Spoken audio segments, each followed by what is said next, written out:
So, hello, nice people of English 333.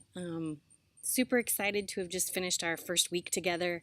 I am enjoying so much getting to know all of you, and my heart just was full when I saw. I think Tamara and Raphael were some of the first to post earlier in the week, and then Raphael had like 10 responses to his introduction, and I was just like, oh, this is going to be great.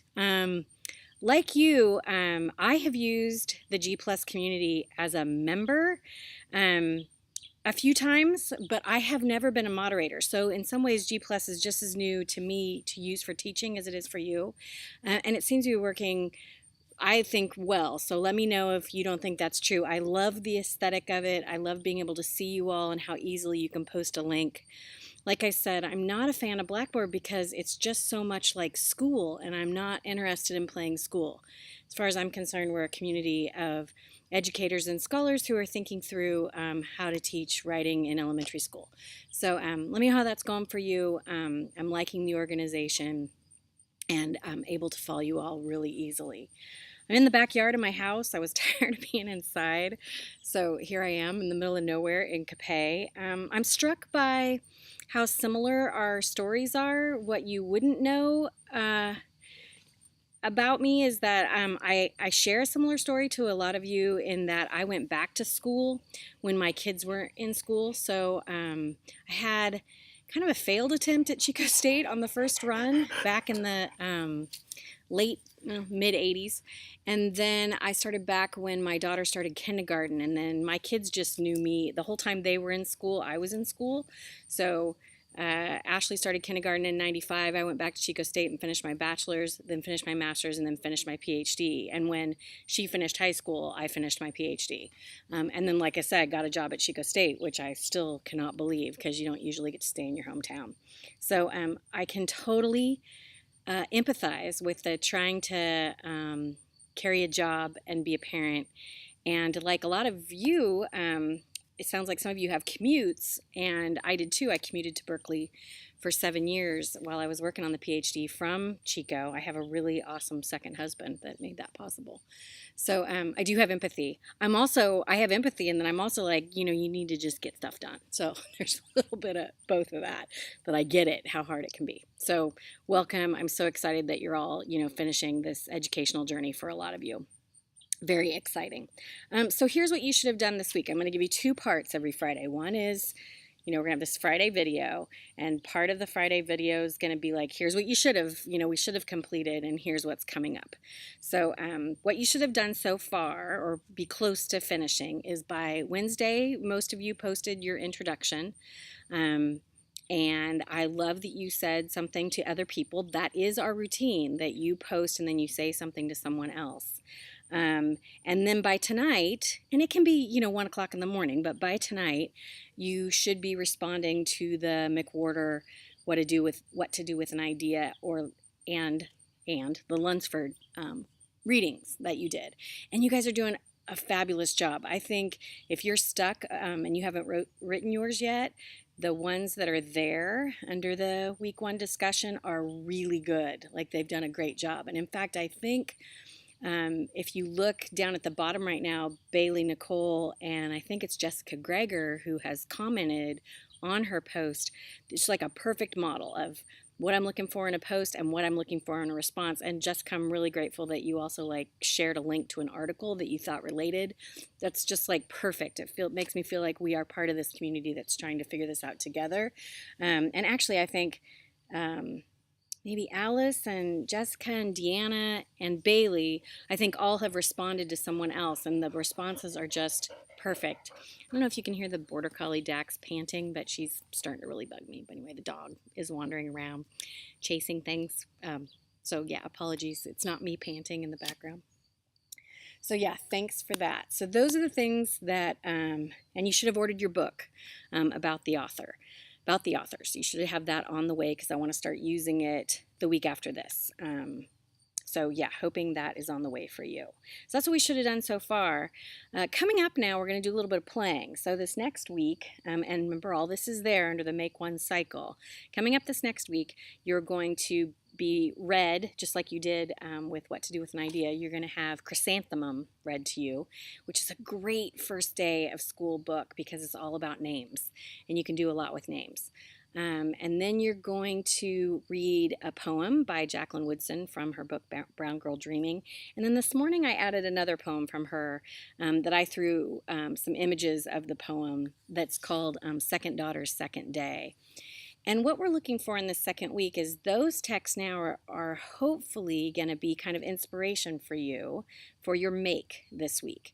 So I'm hoping that you find some of the ideas in those three examples interesting, or a line you want to borrow from one of those texts as kind of like a mentor text that you want to riff off of, you want to expand off of. So by Tuesday, I want you to do just a really short little post in our week 1 discussion. So in the same place that you're posting the response to readings, that's the category. That's just like, what did you find interesting in those readings? Like, what structure could you borrow from those readings, or what line might you riff off of? So for example, that Second Daughter's Second Day on Earth is such a beautiful poem. And I have before taken my own birth story and written out, like, I was born in 1966, and I wrote out kind of like what I remember. I was born with my 2 bottom teeth. I've looked up what was going on in 1966, and I've used her poem as kind of a base for how to write my own, about my own birth story and what was going on at that time and what my hopes and dreams were as a baby and small girl. So you could riff off of that. You could stick with just the name thing and kind of play with stories you know about your name, or you could move away from that altogether, and it's totally open for you to share anything this week about your identity, your curiosities, why you want to be a teacher. And I'm asking you to do one of 2 things, but I'm open to other ideas. But the 2 choices that you'll make this week are either give a shot at a poem, and you're going to post it in that week 1 make category, or a poem with an image would be really cool, or try your hand at this Little Bird Tales, which I did one. It's not very good. I wish I might do it again. We'll see if I have time this week. Now I have so many more ideas of what I could do. Like, for example, I love to get the mail. Like, I don't know what it is.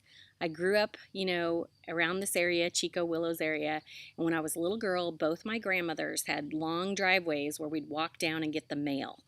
And now, as a grown-up, I have a long quarter-mile driveway that I have to go down to get the mail, and I don't know what it is, just like a little treat, even when it's junk mail.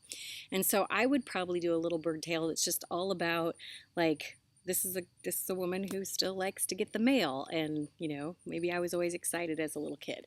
So I might take like one little aspect of my personality and play with it in a poem, or that Little Bird Tales.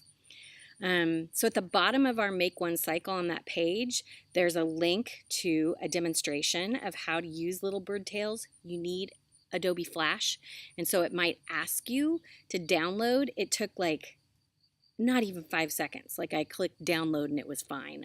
I was working in Chrome, but I've done it in Firefox, so you might try a different browser.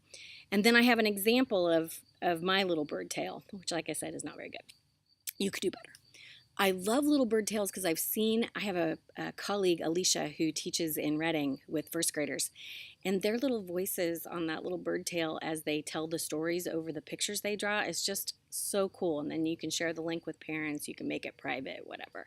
So I just challenge you to kind of maybe try it out as a technology, to think about how you might do writing with very little kids, because little kids can write a couple words or like a sentence, but what they can talk about over a picture is much more, and they can really grow into this idea of authorship by being able to use a picture, a little bit of words, and then them talking.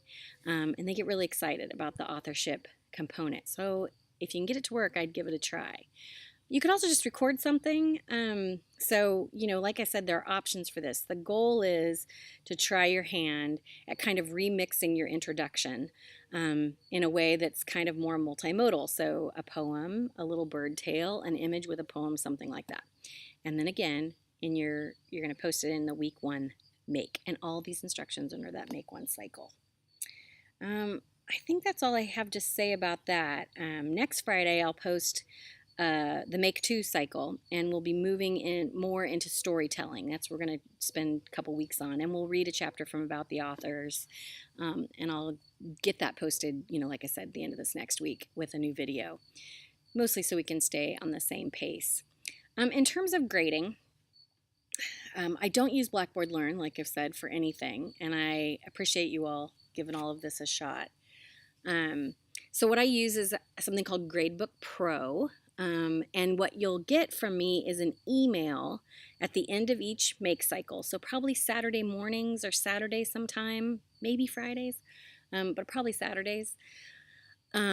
That's an email to your Wildcat Mail with the update on the post that you've done and where our grade is to date. And then you can always email me if you have any questions. But that'll come as a regular, like every 2 weeks, here's your grade update. And mostly, I'm a fan of giving you credit for your work. I don't really futz around with like, this is a 7 out of a 10. I think all that credit's just school, just plain school, and I want us to be colleagues. What I will do, and I already have done this week, is if you missed part of the prompt or if it's too short or something, I'll email you and be like, hey, can you add to this, or can I help you, expand this in some ways, or did you see this other part of the prompt?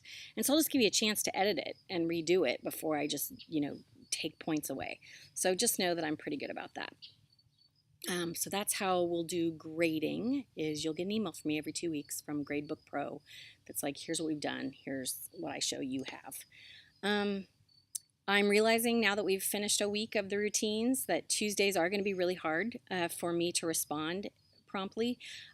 So just so you know, I teach this English 333 online. I have another fully online English 341, which actually 3 of you are in, which is awesome. And so I'm getting lots of email. And then I have 2 face-to-face. I have a 341 that's face-to-face on Tuesday, Thursday, and then I have a 3-hour class that's literacy studies with English ed majors. So I have 4 classes total, over 100-something students. So Tuesdays are just going to be a little bit more challenging. And when I get home at 9 o'clock, I'm just wiped. So probably will, get caught up on Tuesday's emails, especially if they're sent in the evening, not until Wednesday morning. But I'll try to go as fast as I can. So there's that. I think that's all I have to say to you all. I'm grateful to you jumping in. I'm hoping you could be your least cynical selves here for a few weeks. I am asking you to use real platforms that exist on the web. And I don't know how you're a K-12 teacher these days without using some of those technologies that exist. So think of this as a very safe, and I can see the Border Collie wandering around. Think of this as a very safe place for you to try out these different tools, and that I will try to just be supportive. I'm not going to be angry with you if you can't figure it out. So I'm hoping you just take a deep breath and we'll sort it out. As you're all in the G+ community, I think that was our hurdle. I think we're good. So yeah. Look forward to seeing your makes this week. I'm actually really looking forward to seeing poems and little bird tales, whatever. I think it's going to be really fun. So thanks so much. Have a good weekend if you get some time off. See you this week.